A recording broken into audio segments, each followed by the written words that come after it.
마찬가지야. 어떻게 인간이 이렇게 거짓말을 잘하고 비열하고 뻔뻔하고, 비겁하고 어거지 무책임하고 뻔뻔할 수가 있냐는 거지. 그것도 검찰총장하고 대통령까지 한 인간이 한 국민들의 일부 국민들의 사랑을 받고 자기가 공직자로서 오랫동안 일을 했으면 지금 와서는 뭔가 홍장원 차장의 이야기대로 무릎 꿇고 울면서 반성을 해야지.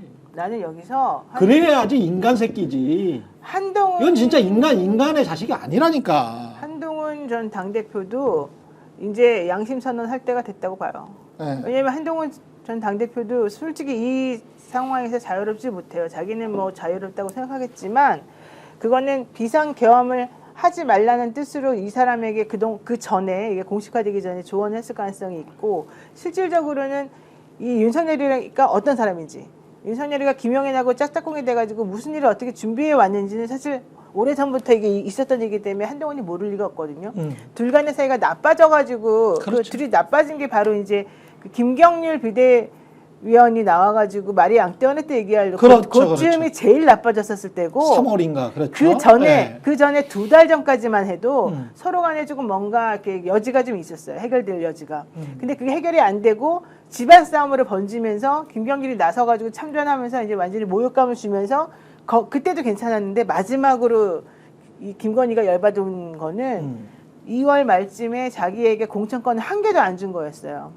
근데 그걸 더 이상 허용하면 안 된다라고 하는 게 이제 한동훈 생각이었고 그것 때문에 완벽하게 지금 망가졌는데 실질적으로 그거 이전부터 이 사람들은 계엄을 준비해 왔다는 거고 예. 자기에게 적대하는 사람들을 쳐내기 위해서 자기네끼리 다 얘기를 했다는 거잖아요. 근데 그 안에 한동훈은 없었다? 아니야. 한동훈도 그 안에 다 있었다는 거야. 그러다가 나중에 재작년 말부터 서서히 이제 움직임이 멀어지기 시작했는데 그렇다면 지금이라도 한동훈이가 윤핵관이라고 한 사람들하고 둘러싸여가지고 김영환하고 같이 둘러싸여가지고 서로 이렇게 저렇게 했던 그 대통령의 나쁜 행동과 비상계엄이라고 하는 것을 예. 이번에 정확하게 우리들에게 밝혀주면서 자신의 정치적인 입지를 다시 다지는 게 이 사람을 위해서도 필요하고 또 하나는 저는 명태균 씨가 이 비상계엄 관련해서 몰랐을 리가 없다고 봐요. 그렇죠.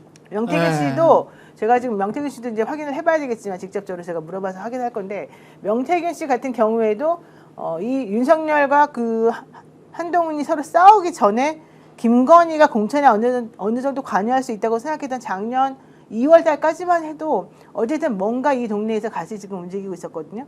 그렇게 따지면 그 전해에 있었던 김영현의 움직임부터 다 이 사람이 사실은 다 알고 있었을 거라서 이제 김영현, 명태균, 한동훈 이런 사람들의 입에서 김영현을 빼고 그런 사람들 입에서 어떠한 구조가 그동안에 있었고 어떤 준비가 있었는지가 만약에 나오면 더 이상 이거를 벗어나거나 할 수가 없을 거가 됩니다. 예. 여기까지 뭐 김민하 평론가 마지막으로 정리할 거 있으면 정리하시죠. 예. 뭐 이제 뭐 슬슬 한동훈이 움직일 것이다 뭐 그러게요. 이런 얘기가 지금 말씀하신 그런 맥락 때문에 그런 맥락과는 별개로 뭐 실제로 나오기도 하고 하는데 이번 주말 다음 주 초? 뭐 그런 얘기도 하는데 음. 말하는 사람마다 조금씩 다른 것 같아요. 그 시점과 관련돼서는 뭘 하겠다는 것인지. 근데 단기적으로 그래서 뭐 누구도 만나고 뭐 이런 얘기 나오잖아요. 예. 뭐 조갑재 씨도 만나고 예. 뭐 유인태 전 사무총장도 만나고 등등 얘기 나오는데 지금 말씀하신 것처럼 윤석열의 아주 아까 뭐 최경 기자님 격앙된 어조로 사람도 아니다 이렇게 나는 말씀하셨지만 적확한 표현이라고 봐요. 그리고 그렇죠. 유튜브에서 그 정도의 날것이라는 거는 생생한 100% 현실감을 말하는 거거든요. 공영방송에서는 제가 이런 말 못하지. 그러니까 지상파에서는 이런 말 못하지만 왜 현실을 객관적으로 이 사람이 사람 새끼로 보입니까? 이게 지금 사람 새끼가 할 일이야? 이게 지금?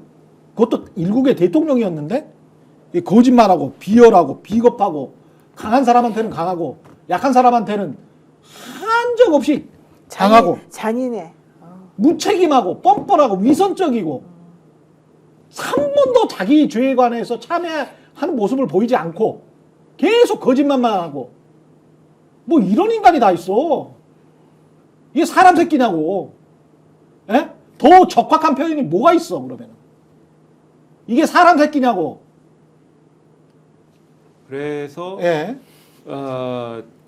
집에서 이제 윤석열의 인생에 대해서 생각을 해봤는데 윤석열은 왜 그러한 이제 비인간의 경지에 도달하게 되었는가?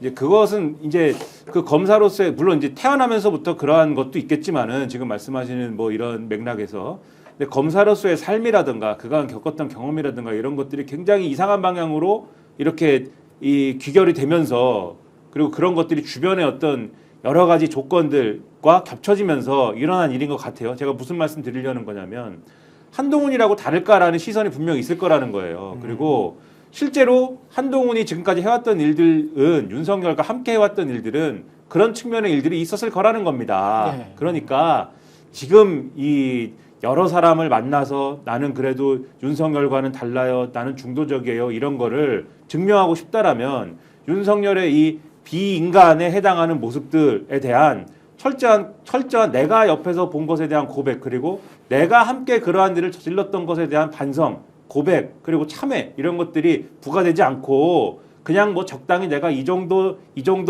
포지션에 서가지고 적당히 사탕 발림이나 하면은 그렇죠. 국민들이 이해해주고 뭐 나를 뭐 좀 믿어주겠지 정도의 절대 이해해주면 안 예, 됩니다. 그런 접근으로는 안 된다. 그 점을 예. 이제 말씀드리고 싶다 이 얘기입니다. 예. 근데 한동훈이 그럴까? 그러지 않을 것 같아서 이제 얘기하는 거죠. 전화해 빨리. 왜냐하면 또 막장으로 네, 가잖아. 알려줄게. 어? 막장으로 가면 이거 지금 윤석열은 잃을 게 없거든. 만약에 탄핵 당하고 그다음에 내란으로 형사재판은 들어갈 거 아니에요. 외환까지 들어가야 되는데 하여간 그러면 윤석열이 알고 있는 한동훈의 그 아킬레스건도 많거든. 아 그럼요. 그러면 한동훈이 윤석열에 관해서 어느 정도까지 비판을 할 수 있을까? 못해. 30년을 같이 근무했는데.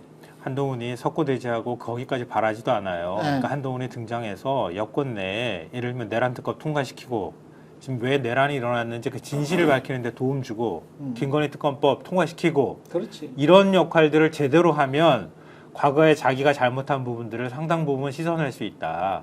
근데 한동훈이 나타나가지고 그 역할도 제대로 못하면서 나 보수에 뭐 하겠다 이렇게 재고 돌아다니는 거는 진짜 저도 못 봐주겠다 생각해요.